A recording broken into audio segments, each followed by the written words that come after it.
Are you noticing the subtle signs of inflation starting to creep in? Here at Wealth Wizards, we've been closely observing the undeniable rise in inflation, and it's nothing short of fascinating.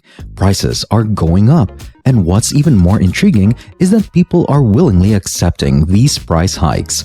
But let's face it, inflation is a pressing concern for all of us today, whether you're an individual, a company, an investor, or even a politician. It's been a hot topic of discussion for the past year or so.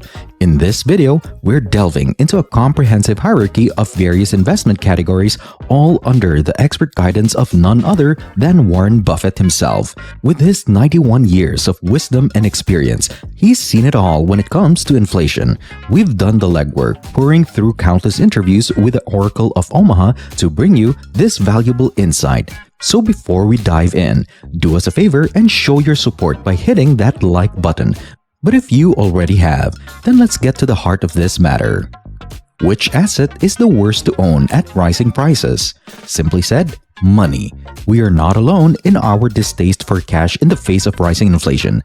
Many investors, including Warren Buffett, feel the same way.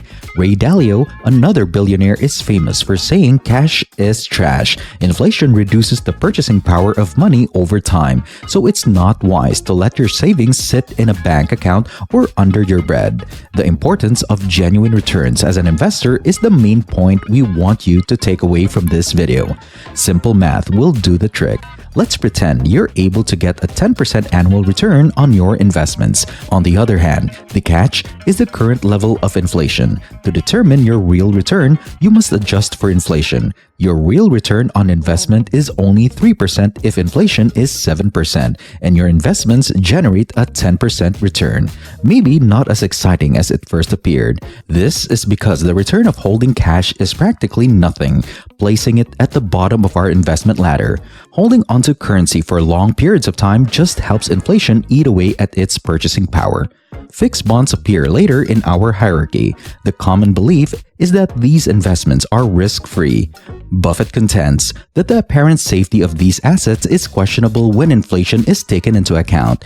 Let me give you an example. The yield on a 10-year US government bond was at 1.8% as of the time this video was made. For the next decade, an investment in a 10-year government bond now would earn 1.8% annually. Let's assume that over the following decade, inflation averages 4%, which, given recent claims of 7% inflation, isn't too far-fetched. At an inflation rate of 4%, your real yearly return would be a negative 2.2%. It's a step up from putting money under the mattress, but it's not exactly a great investment. If we gave every American family $1 million today, it would certainly make them feel richer, but their investments in dollar-denominated assets may suffer. A key point to remember is that people who hold fixed-rate debt, like government bonds, typically lose during inflation times. However, individuals who are successful in securing long-term fixed-rate loans come out on top.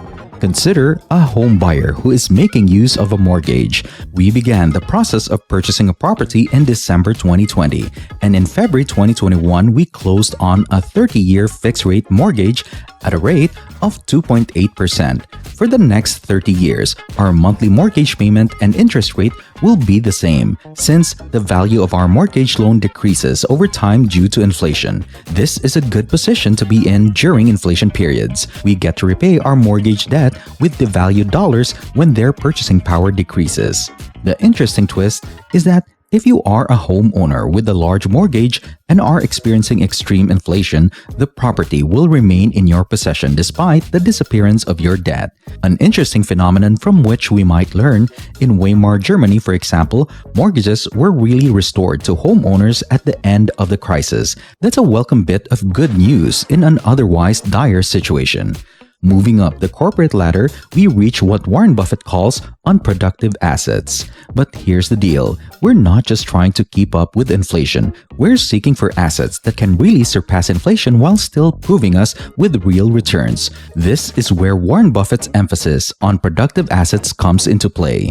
Even though Warren Buffett earned his fortune by purchasing shares of stock and even entire companies, he will be the first to advise you that not every company is worthy of your investment. Moving up the inflation scale, we come onto productive assets, such as mid-sized companies.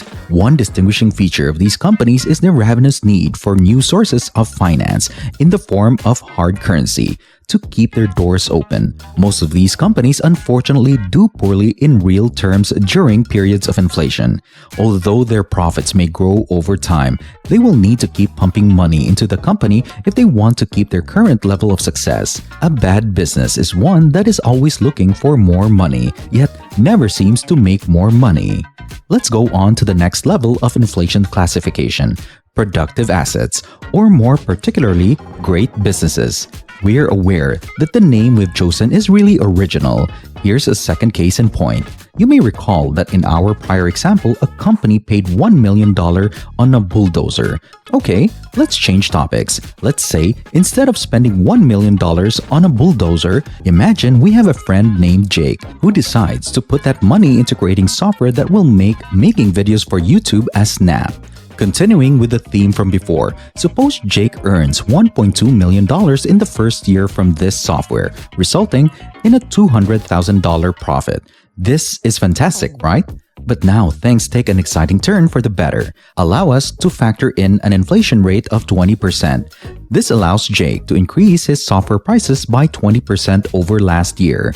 Thus, the $1.2 million in sales from the previous year increases to $1.44 million, an increase of 20% due to inflation. The great thing about Jake's software company is that he doesn't have to keep reinvesting money because he already owns the program. There may be some minor costs associated with upkeep and enhancements, but they are easily manageable. When compared to the capital-intensive firms we mentioned earlier, this is a striking difference. We refer to businesses like Jake's software company as capital light, since they require little in the way of new cash infusions to keep running and developing. Investment-worthy enterprises during inflation also have strong pricing power, although there is more art than science involved in determining a company's pricing power. The following factors can help. Consider the reaction of the public if the corporation decided to increase prices by 10%. Many people would say, "Take my money," without blinking an eye at the price increase, while others would say, "No way, I'm not paying for that." When inflation is high, we plan to put our money into companies that can easily raise prices without losing customers. On the other hand, we would avoid investing in businesses in commoditized industries that have difficulty increasing prices under normal market conditions. As we wrap up today's video, let's reflect on some valuable wisdom from Warren Buffett.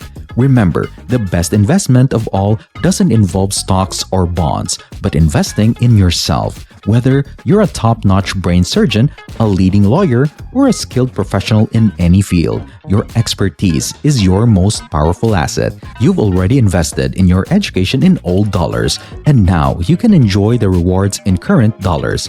By becoming the best at what you do, you become immensely valuable to others, allowing you to set your own prices for your services, and your customers will gladly pay. So here's a question for you. What steps can you take to invest in yourself and enhance your value in the marketplace? We've covered a lot today, and we're here to help you on your journey to become a better investor. Don't forget to like this video if you found it valuable and subscribe to Wealth Wizards. We're dedicated to sharing insights from the world's greatest investors to empower you in your financial journey. Thanks for joining us today, and we'll see you in our next video.